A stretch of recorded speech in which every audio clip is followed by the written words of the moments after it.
স্বৈরাচারী ফ্যাসিবাদী শেখ হাসিনা তখন তাদেরকে রাজাকারের বাচ্চা বলে গালি দিল। রাজাকার খেলার যখন এভাবে চূড়ান্ত ভাবে বাংলাদেশের ভবিষ্যৎ 4 কোটি ছাত্র জনতাকে রাজাকারের বাচ্চা বলে কটাক্ষ করলো, ফুঁসে উঠলো বাংলাদেশের ছাত্র জনতা।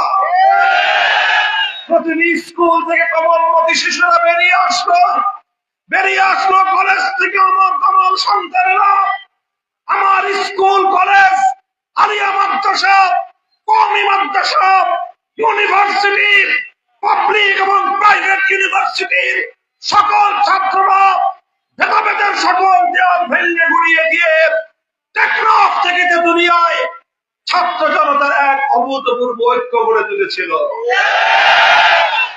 ছাত্ররা সেদিন বলেছিল, যদি বৈষম্যের বিরুদ্ধে কথা বললে রাজাকার হতে হয়, যদি দেশের পক্ষে কথা বললে রাজাকার হতে হয়, যদি একটি মেধাভিত্তিক জাতি গঠন করবার কথা বললে যদি রাজাকার হতে হয়, ইনসাফের কথা বললে যদি রাজাকার হতে হয়, জুলুম আর বৈষম্যের বিরুদ্ধে কথা বললে যদি রাজাকার হতে হয়, গুম খুন একদলীয় বাকশালের বিরুদ্ধে কথা বললে যদি রাজাকার হতে হয়, প্রতিটি শিক্ষাঙ্গন থেকে রাতের আধারে আমাদের ভাই বোনেরা স্লোগান তুললো, আমি কে তুমি কে। সেদিনই শেখ হাসিনার রাজাকারের ট্রাম্প কার্ড মার খেয়ে গেল। বাংলাদেশের রাজনীতি থেকে শেখ হাসিনা এবং তার দল উৎখাত হয়ে গেল। এরপরে শুধু আনুষ্ঠানিকতা বাকি ছিল। 5ই আগস্ট 2024 সালে অপরাহ্নে আমরা দেখলাম একটি দোর্দণ্ড প্রতাপশালী ফেরাউনীয় অপশক্তি জনতার বাদ ভাঙ্গা স্রোতের সামনে কিভাবে তাসের ঘরের মতো লুটিয়ে পড়ে। বাংলাদেশের 1 ইঞ্চি মাটি তাকে আশ্রয় দিল না, বাংলাদেশের 1 ফোঁটা পানিপথ তাকে বহন করল না।